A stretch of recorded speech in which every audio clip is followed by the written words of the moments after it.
Well, there was I think a pent-up energy in Cincinnati, 4 or 5 years after the riots. The community knew that a programmatic approach was no longer going to work. There were some amazing programs that emerged out of that tragedy, and they've had tremendous impact, but the question that people wanted to answer was, how could we actually take these amazing programs and spread them to as many people as possible so that every single person had what they needed to succeed? And people started to pull together and realize maybe what we needed to do was be very intentional about achieving a very core set of outcomes.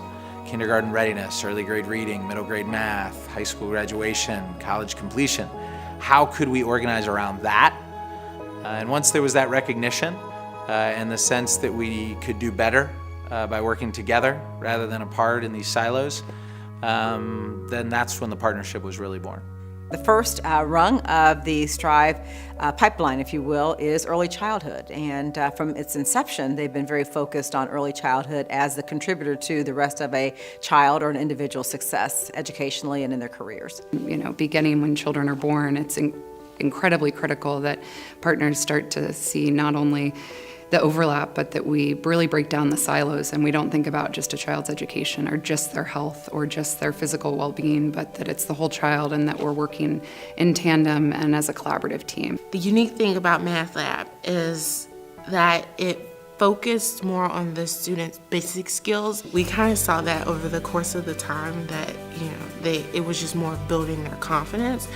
And once they got over that, then they were able to do a lot of the basic skills that were necessary in order to advance in their own classes. StrivePartnership, they were that support system to help us even function in the first place. They were a great sounding board.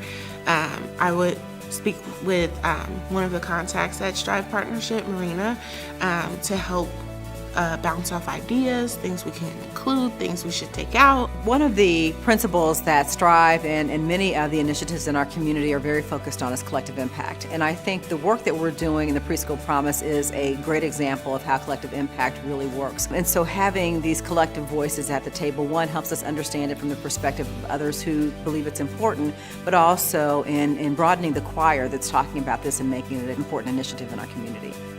KnowledgeWorks actually was one of the founding members of the Strive Partnership and always considered the Strive Partnership to be their commitment to and contribution to the community that they are headquartered in. We think the Strive Partnership is the right way for a community to come together and really do what's in the best interest of all kids. And so we're very committed to that. We've been committed for the last 10 years and we'll be committed for the next 10. It is not typical to see a community that would stick with something consistently for this long and then realize the fruits of their labors by seeing outcomes consistently improve. And it's that commitment that makes Cincinnati a leader right now in social innovation, not just through the Strive Partnership, but through other efforts in workforce and urban development and homelessness.